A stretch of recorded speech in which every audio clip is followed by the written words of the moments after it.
Aloha. Welcome to Light Drama Action. Don't forget to hit the like and subscribe. And let's get to the content for today. Peace. Before we begin, I want to offer a clear and firm warning. What you are about to hear contains graphic descriptions. These are not dramatizations, but actual testimony given under oath.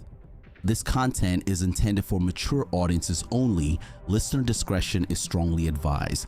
And remember, all individuals mentioned in this video, including Mr. Combs, are presumed innocent until proven guilty in a court of law. If you're joining us for the first time, full summaries for days 1 through 15 are available on the video tab of this channel. Sean Combs trial day 16.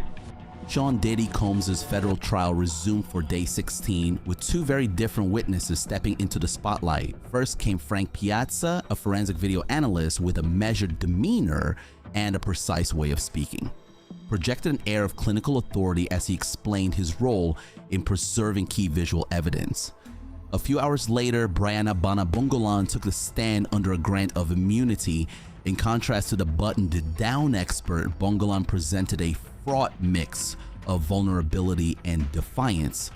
The 33-year-old fashion designer, petite at just over 5 feet tall with long bleached blonde hair curled and parted down the middle and tattoos peeking from the sleeves of her plaid blazer, clutched a cup of water in trembling hands. She locked eyes with Assistant U.S. Attorney Madison Smizer, a composed prosecutor in a navy dress who guided her through the oath. Over at the defense table sat Nicole Westmoreland, a late addition to Combs' legal team known for her fierce cross-examinations. Westmoreland, tall and assertive, wore a crisp black pantsuit and watched the new witness intently, pen in hand. As the jurors settled in, the atmosphere crackled with anticipation. The prosecution was about to present a day of testimony that would swing from high-tech forensic analysis to raw human trauma. The video. Piazza's testimony unfolded first, turning the jury's focus to a large monitor in the dimmed courtroom. He had analyzed multiple clips related to the case, surveillance footage and cell phone videos, as well as a set of intimate sex videos stored on a device with the goal of proving they were authentic and unaltered. Under Smizer's direct examination, Piazza spoke in calm, methodical tones about frame rates and timestamps. He explained that one crucial piece of footage of the Intercontinental Hotel surveillance video from Los Angeles showed Combs attacking his then-girlfriend Cassie Ventura in March 2016. It was Piazza's job to ensure that what the jury saw was real. There are no anomalies going on in the file to indicate it had been manually altered, he testified, squaring his shoulders toward the juror. On the screen, grainy black and white images flickered to life. In the first segment, Ventura appeared in a 6th-floor hallway, barefoot and distraught, fumbling to put on a pair of shoes next to an elevator. A moment later, Combs emerged into view, wrapped in a white towel at his waist, wearing brightly colored socks. And the mood in the courtroom seemed to shift palpably as everyone leaned forward. Without warning, the video showed Combs lunging. He grabbed Ventura, slammed her to the floor, and delivered a vicious kick to her ribs. A few people in the gallery gasped softly. In the jury box, one juror pressed her lips tight and glanced away for a second, only to force herself to look back.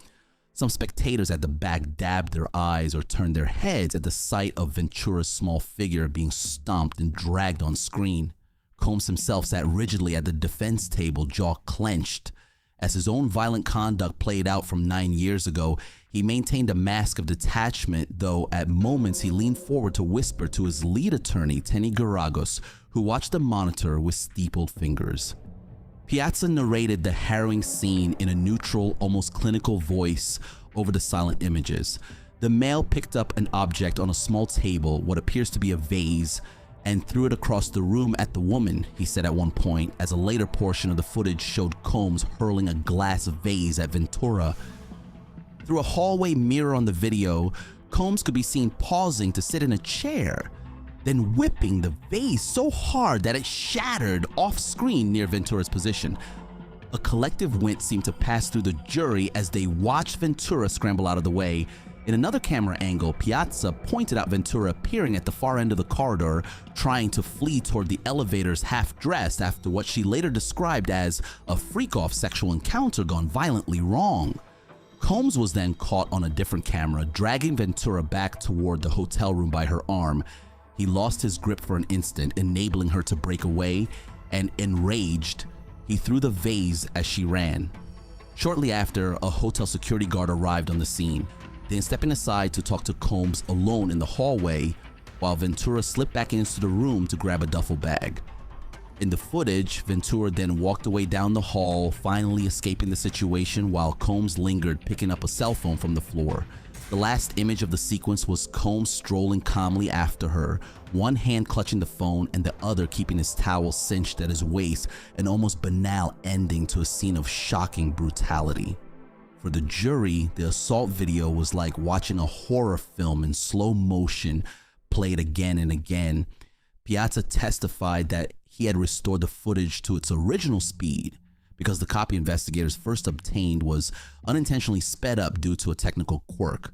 By slowing it to real time, he made sure the jurors saw every detail of the attack exactly as it happened. Frame by frame, they saw Combs' foot drive into Ventura's side, saw him yank her hair and stomp on her belonging, and frame by frame they saw Ventura's desperate attempts to escape. Each replay only deepened the impact. The courtroom fell so quiet that the whirring of the AV equipment was audible between Piazza's statements. If anyone on the jury had grown desensitized from prior viewings on the news, the prosecution was determined to sear these images into their collective memory. By the third run-through, Combs' attack on Ventura was etched in the minds of all present, an unmistakable visual record of violence that no amount of spin could erase. Challenging the video, the defense, however, had its own strategy to confront this damning evidence. On cross-examination, defense attorney Garagos honed in on the technical minutiae, as if hoping to introduce some shadow of doubt, or at least to slow the momentum of the prosecution's graphic presentation. The defense team's cross-examination lasted roughly 45 minutes and delved into such granular detail, down to pixelation and individual frames, that some jurors began to slump in their seats.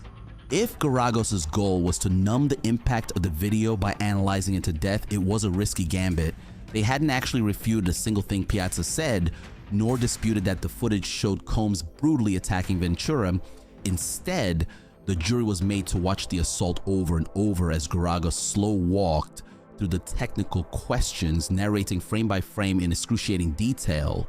The effect was paradoxical. It could either desensitize the jury to the violence or, as one trial observer quipped, backfire and sear the images of Combs attacking Ventura into their collective memories. By the time Piazza reaffirmed on redirect that the video reliably and accurately depicted what happened that night, the jury had internalized every moment of the beating. To cap off Piazza's testimony, Prosecutor Smizer seized the chance to reinforce a broader narrative. She elicited from Piazza that none of the videos he examined showed any evidence of manipulation.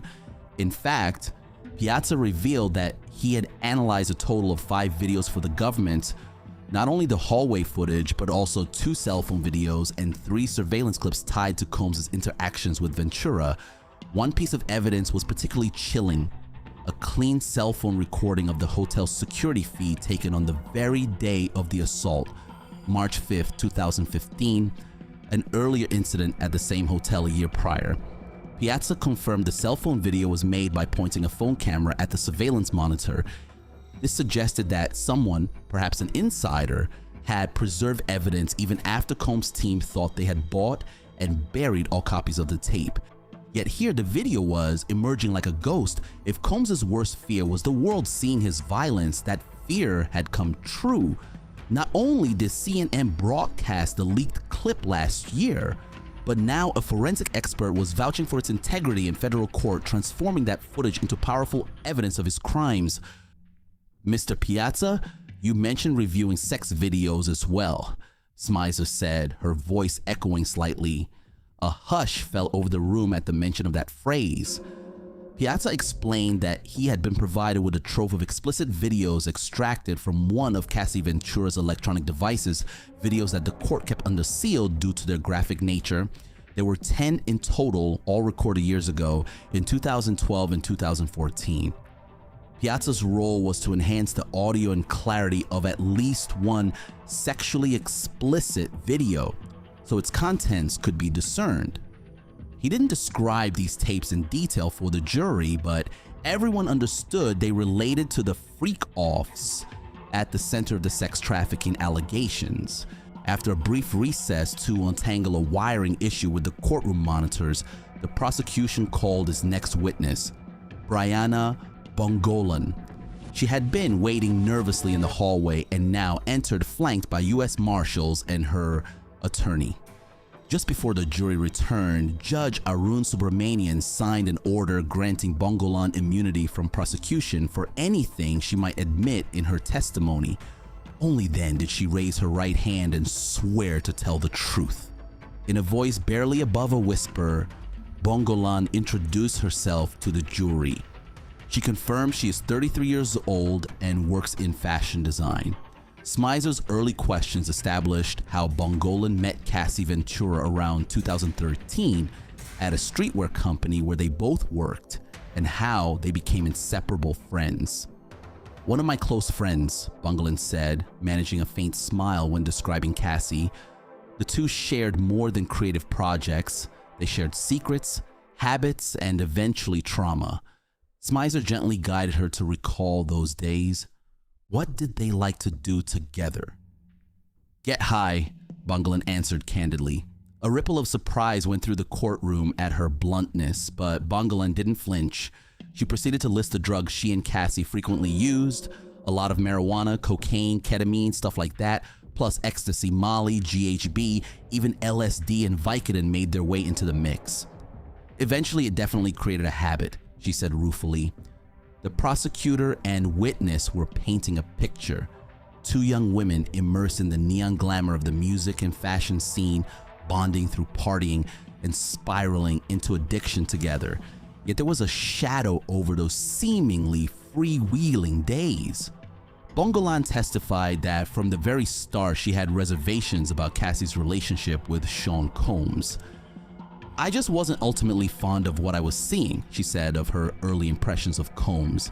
When Smizer pressed her to elaborate, Bongolan described troubling signs in stark terms. Cassie would often seem upset after phone calls with Combs, she said, or would turn up with unexplained injuries. One incident stood out vividly in her memory shortly before the March 2016 premiere of the film The Perfect Match, in which Cassie had a role. Bongolan received a FaceTime call from her. On the video call, Cassie wordlessly panned the phone camera across her face. "What did you see?" the prosecutor asked gently. Bongolan's face tightened at the recollection. "Her black eye," she answered. Cassie's left eye was swollen and discolored, and the aftermath, Bongolan suspected, of another one of Combs' rages. On the stand, Bongolan's voice caught as she remembered her reaction. "I was a little quiet and I remember saying, 'I'm sorry.' It was an apology laced with helplessness. Sorry that her friend was suffering, sorry that she felt she could do nothing to stop it." By September 2016, Bongolan would find herself suffering the very same violence she had feared for Cassie.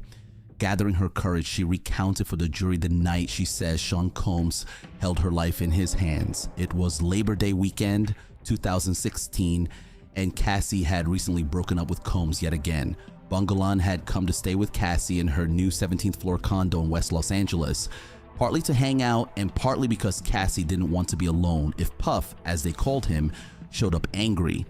Bongolan brought along her then girlfriend, and the two crashed on Cassie's living room couch after a day of barbecuing and casual partying. Deep in the night at around 2 a.m., Bongolan was startled awake by a loud, insistent banging on the front door.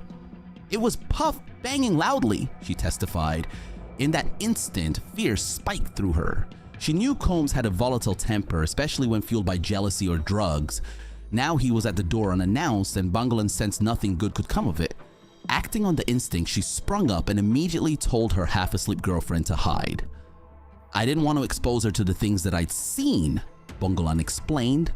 She hustled the confused young woman into a nearby bathroom and shut the door, pressing a finger to her lips in a silent plea for her to keep quiet.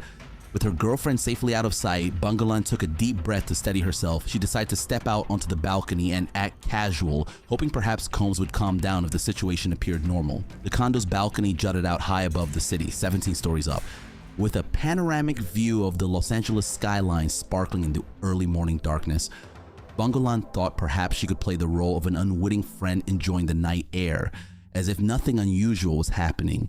She either lit up blunts or was just about to light one. She can't recall exactly, but she remembers the feel of the lighter in her hand as adrenaline coursed through her. Before she could even take a puff, however, Combs burst into the apartment. Whether Cassie had unlatched the door for him or he forced his way in, Bongolan doesn't know, only that the door slammed open and suddenly Sean Combs was there in the living room, bearing down on her. Bongolan turned to face him, trying to keep her posture relaxed despite her pounding heart. But Combs' fury was immediate and overwhelming. Without a word of warning, he lunged at Bongolan. She felt his strong arms wrap around her from behind. A gasp escaped her lips as her feet left the ground. Oh my God, he's lifting me. The thought blazed through her mind in pure panic. Combs hoisted her like she weighed nothing and carried her a couple of quick strides to the edge of the balcony railing. In one terrifying motion, he placed her on top of the rail, her back to the void of the night sky. Bongolan's voice trembled as she relived the moment. He lifted me up and then put me on top of the rail, she testified, speaking each part of the sentence in staccato bursts. Up on the rail, she was perilously balanced, her toes dangling over the other side. Far below, the lights of downtown Los Angeles blurred. She instinctively gripped Combs' forearms to steady herself. I'm going over. He's actually going to drop me. That realization hit her in a jolt of pure terror. I was trying not to slip, she recalled of those seconds spent teetering on the brink. Combs' face was inches from hers, contorted in rage. He kept repeating a single line over and over, spitting the words through clenched teeth. You know. Bongolan imitated his low, menacing voice, sounding out each syllable in an almost robotic way for the jury. Later, she would reflect that he held her there for about 10 to 15 seconds. If you repeat the words over and over, it was about 15 seconds, she noted. Since he could snarl that threat 4 or 5 times in that span, it felt like an eternity suspended midair. A sob caught in her throat as she told the court, I thought I was going to fall. She truly believed Combs might drop her or that she might slip from his grasp at any moment. Then, just as abruptly, Combs yanked her forward and off the rail and threw her onto a piece of balcony furniture inside the terrace. Bongolan's body slammed into a chaise lounge so hard that it toppled over, sending her crashing onto the floor. Pain shot through her back and leg.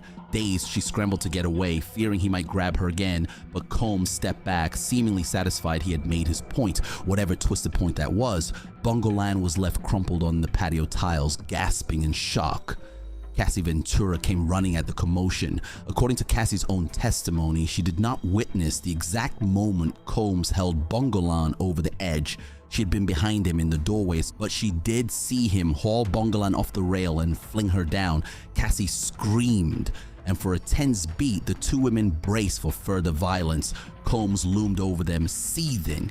But instead of continuing the attack, he spewed some final insults and then stormed out of the apartment as suddenly as he had arrived. Bongolan lay on the floor shaking, adrenaline coursing and mind racing. Nearby, Cassie was in tears, apologizing and asking if she was okay. Bongolan tried to put on a brave face, but she could already feel a welt forming on the back of her thigh where it struck the furniture. She would later discover bruises blooming across her legs. More frighteningly, her neck and back began throbbing with pain. In the courtroom, jurors leaned forward as Bongolan described the aftermath. She testified that after leaving Cassie's apartment that night, she went straight home and jumped into a scalding shower because she felt disgusting. Under the hot water, she finally broke down, sobbing as the reality hit. Combs could have killed her. He could have killed me. He would have maybe if Cassie hadn't appeared. Stepping out of the shower, Bongolan noticed a large bruise on her leg and knew she needed medical help for her neck, which was now stiffening. But she was too scared and embarrassed to tell anyone the full truth. She visited a chiropractor the very same day, hoping for some relief. A photograph taken later showed Bongolan wearing a neck brace the chiropractor gave her for support. The image was worth 1,000 words. Bongolan testified that she never told the chiropractor or any medical professional that Sean Combs was the cause of her injuries. "I was scared," she admitted, her voice cracking. Fear had silenced her in 2016 just as it had silenced so many others in Combs' orbit. Instead of calling the police, she tried to push the nightmare aside, a futile effort as she developed night terrors soon after. "I had night terrors, paranoia, and I scream in my sleep sometimes," she told the court, describing the lasting trauma the balcony incident left her with. Even now, she wakes up sweating from dreams of falling and being unable to stop it. Smizer guided Bongolan through other episodes involving Combs, drawing a broader portrait of the climate of fear he instilled. One particularly eerie incident took place at a photo shoot in Malibu not long after the balcony assault. Bongolan testified that she was assisting Cassie at an Oceanside shoot along with a photographer friend nicknamed Bad Boy. Combs showed up unexpectedly on set. Bongolan recalled how he fixed his gaze on her and approached with a strange calmness. "He came up to me and said some stuff," she testified haltingly. "What stuff?" the prosecutor asked. "He came up really close to my face," she said, illustrating with her hand how he hovered inches from her nose. In a low voice, he whispered to her, "I'm the devil and I could kill you." The words landed like ice on her spine. "How did you react?" Smizer asked. Bongolan managed a tight smile and replied, "I was terrified." A few jurors shook their heads in disgust. Bongolan then added a revealing coda. "Because of the cocaine, I had a lot of confidence and that just brushed it off." She explained that at that time she was often high, too numb by drugs to fully process the danger. Finally, Bongolan recounted a night she and Cassie both feared might end in bloodshed, the knife incident. It was late 2015 in New York and Bongolan was again staying over with Cassie, this time at Cassie's Manhattan apartment. In the middle of the night, a thunderous pounding on the door jolted them awake. Puff was banging at the door, Bongolan testified. Cassie, exhausted and fed up, reluctantly let him in. An argument erupted almost immediately. Bongolan, still groggy, stood in the hallway observing as Combs shouted in a fury. She couldn't recall the exact words. "I don't remember what he was saying, just his tone," she admitted, but upset barely covers it. Combs was raging about something, likely Cassie's continued drug use or who she'd been with. The details are fuzzy in Bongolan's memory. What she does remember is the sudden flash of metal in the dim light.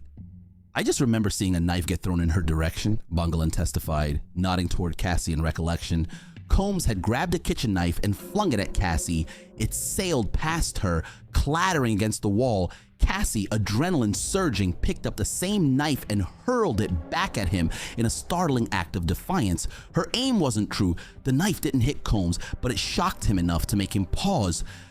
In the tense silence that followed, Bongolan urged Cassie to leave it, and Combs ultimately stormed out in frustration. Once again, the two friends were left shaking in the aftermath of Combs' wrath. And once again, they never reported it to authorities. Smizer delicately asked Bongolan why. In incidents like that, no police were called. Bongolan's answer was simple. They were scared. Calling the police on a man as wealthy and connected as Sean Combs felt futile and dangerous. On direct examination, she had already admitted she was scared to call the police when things like the knife incident happened. And instead, she and Cassie coped in silence, well, a silence that would last for years until this trial. By the time Bongolan finished describing these episodes, several jurors looked stricken. Even through her soft-spoken, matter-of-fact delivery, the cumulative horror of what she had endured was apparent. Prosecutor Smizer had one more area to cover, the aftermath and Bongolan's attempt at legal accountability. In late 2024, Smizer elicited Bongolan filed a civil lawsuit in Los Angeles against Sean Combs. She's seeking $10 million in damages from Combs in that lawsuit. At the mention of that figure, Combs' eyes narrowed slightly. The jurors took note as well. Some scribbled the number in their notepads. Bongolan explained that it was her lawyer who suggested the $10 million amount, not something she came up with herself. In fact, about a month before she filed the suit, one of Combs' associates had reached out to her. Music producer Rob Holiday, a mutual friend, FaceTimed her from what looked like Puff's backyard, she said, and conveyed that he was calling on behalf of Combs. He was trying to talk about settling with me, Bongolan testified. In other words, Combs had attempted to quiet her with a private payoff before she ever went public. Bongolan told Holiday she wasn't interested. We never talked again, she noted, and so she went ahead and filed the lawsuit in November 2024, one of many sexual assault and abuse claims that piled up against Combs around that time. On direct examination, Smizer approached this gently, but the defense bristled at even the whiff of settlement discussions. Westmoreland objected the moment Smizer broached the topic of an alleged settlement offer, and after a long sidebar out of the jury's hearing, the judge sustained the objection. The jury didn't hear details of Holiday's call, but they did hear loud and clear that Bongolan is suing Combs for a hefty sum of money. As the government wrapped up Bongolan's direct testimony, the tension in the courtroom was palpable. Bongolan had recounted a saga of drugs, violence, and intimidation that dovetailed with Cassie Ventura's own story in crucial ways. Fear and paranoia seemed to permeate every anecdote. Fear of Combs' next outburst, paranoia that he was omnipresent and untouchable. The prosecution's point was made: force and violence were endemic to Combs' world, not aberrations. Westmoreland rose slowly from her chair, a stack of notes in front of her. In contrast to Smizer's gentle questioning, Westmoreland's demeanor was icy and confrontational. She stepped to the lectern, fixed Bongolan with a hard stare, and her first words boomed through the courtroom speakers. "Who gets to decide if you have lied?" The sudden shift in tone was jarring. Bongolan blinked, unsure how to respond.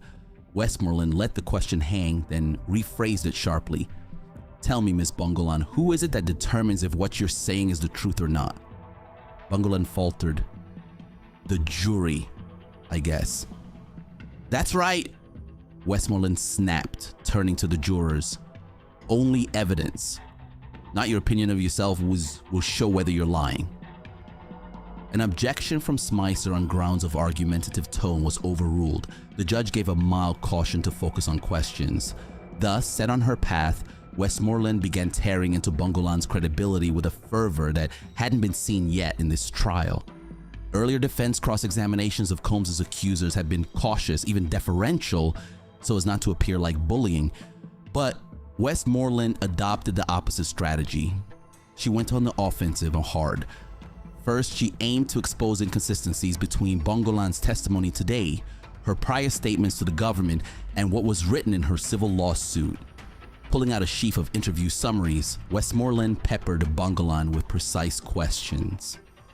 In one interview with prosecutors, you told them you were smoking weed on the balcony that night, correct? Bongolan, caught off guard, hesitated. "If that's what the note says, then yes, I might have, I don't recall." Westmoreland pounced. "Isn't it true that in your demand letter to Mr. Combs, the letter your lawyer sent threatening to sue, you said you were smoking a cigarette on the balcony?" A flicker of recognition crossed Bongolan's face. Yes, that's possible." "Possible or true, Ms. Bongolan?" Westmoreland pressed. "Yes, I did say cigarette in the letter," Bongolan admitted softly. The defense lawyer allowed herself a thin smile. "So which is it? What were you actually smoking when Mr. Combs arrived?" she asked, feigning curiosity. Bongolan sighed. "I don't remember. It could have been either. I was just trying to relax." Westmoreland seized on the uncertainty. "You don't remember. Understood." She scribbled something at her podium, then continued. "Next discrepancy. You testified today that you were gazing out at the city when Mr. Combs charged in. Is that right?" "Yes, looking out at the view," Bongolan said. "But didn't you tell the government in an earlier meeting that you were looking inside from the balcony? In other words, you saw him enter before he grabbed you?" Bongolan frowned, thinking. "I might have mentioned something like that, but I'm not sure. I was trying to recall." Westmoreland cut her off crisply. "Indeed, in a prior interview, you said you were looking into the apartment and saw him coming. Today you said you were looking off the balcony and he surprised you from behind. Those two things can't both be true, can they?" Bongolan opened her mouth, searching for an explanation, but what came out was a quiet. "I don't remember saying it that way." You don't remember, Westmoreland repeated, turning that phrase into a refrain. Time and again, Westmoreland highlighted the holes in Bongolan's memory about the knife incident. You can't even tell us where this alleged knife came from, can you? Or where in the apartment it happened. No, I didn't see that, Bongolan conceded. So you really don't remember this incident, true? Westmoreland asked bluntly. Bongolan bristled slightly. I just saw the knife get thrown and the knife get thrown back, she responded, a touch of fire in her voice. It was as if to say, I know what I saw, even if I don't have every detail. Westmoreland gave a dismissive shrug. She then turned Bongolan's failure to act against her. You didn't call the police after this supposed knife episode, she demanded. Nope, Bongolan answered flatly. You didn't go running out of the house either, did you?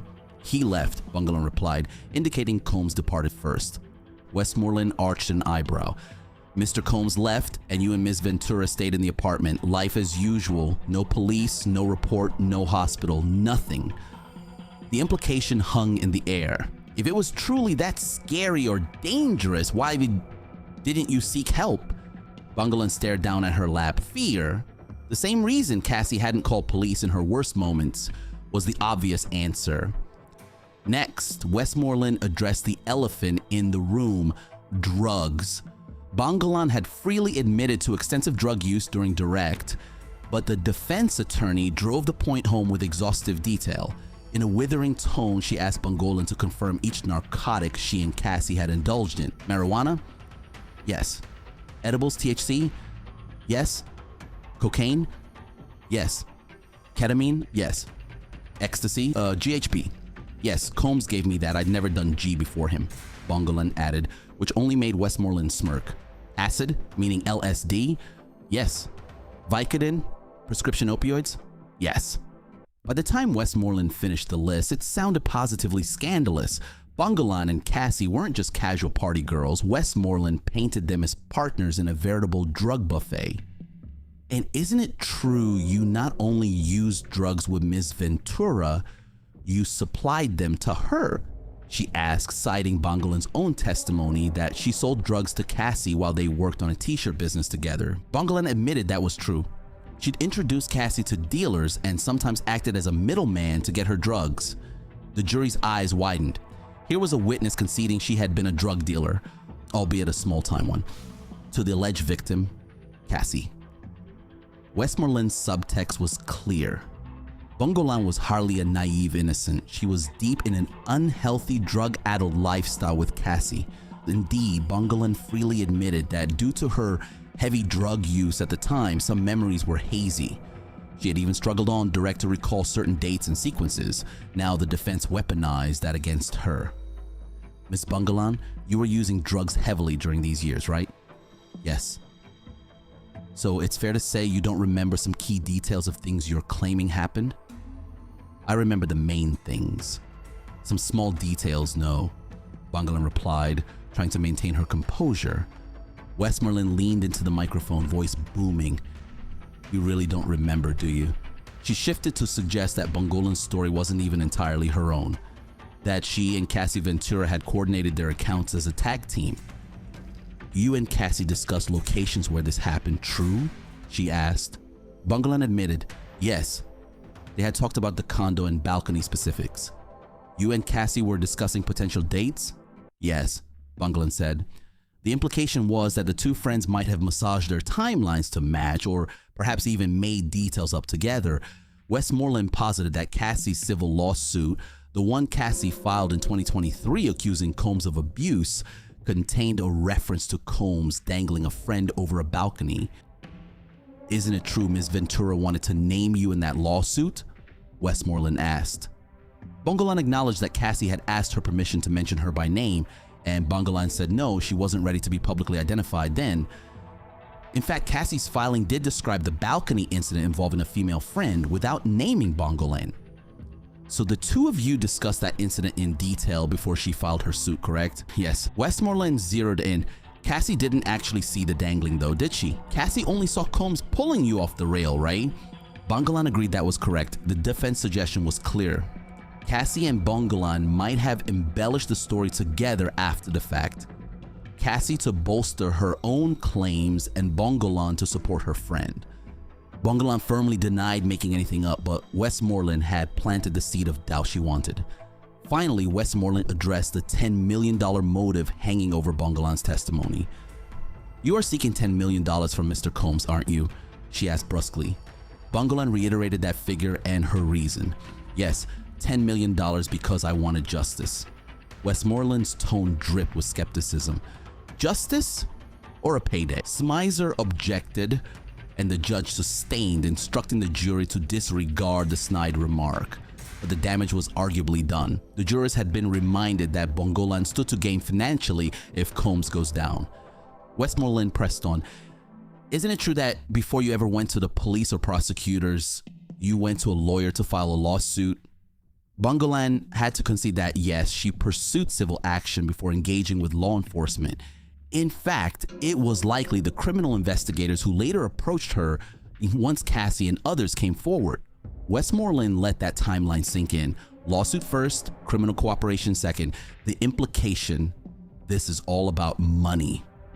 As Westmoreland's cross-examination drew towards an end, her voice grew louder and more indignant. She thundered at Bongolan, accusing her of lying by omission, of having a foggy drug-addled memory, of colluding with Cassie, and of chasing a big payout. Bongolan sat hunched forward, gripping the sides of the witness box, her face flushed. At times, she shook her head softly in disagreement as Westmoreland made a particularly harsh characterization, but mostly she answered calmly, "No, that's not true," or "I don't recall it that way," or simply, I don't remember." Her quiet firmness under the onslaught elicited sympathetic looks from a few jurors. One could almost sense a shift in the room. Some jurors began to glare at Westmoreland for what they perceived as browbeating. At least one juror folded his arms and shot the defense table a reproachful look. Bongolan was, after all, a witness testifying to being physically abused. A predominantly male defense team attacking her so aggressively risked backlash. As Sarah Kristoff had observed earlier in the trial, defense attorneys have to be very careful when cross-examining an alleged victim of trauma. If they appear too callous, it can alienate the jury. Westmoreland's booming interrogation was certainly a gamble in that regard. Still, she likely believed it was a necessary risk. Bongolan's testimony had been powerful, and the defense needed to chip away at it however they could. After nearly an hour of this sparring, Judge Subramanian noted the late hour. Westmoreland, her cheeks flushed with intensity, announced that she would need about 45 more minutes of cross-examination the next morning. The judge nodded and decided to adjourn for the day, sending the jury home. Bongolan exhaled shakily and stepped down from the witness stand, not fully released yet, but granted a reprieve until court resumed. She had survived the first onslaught of cross-examination, though more awaited her in the morning.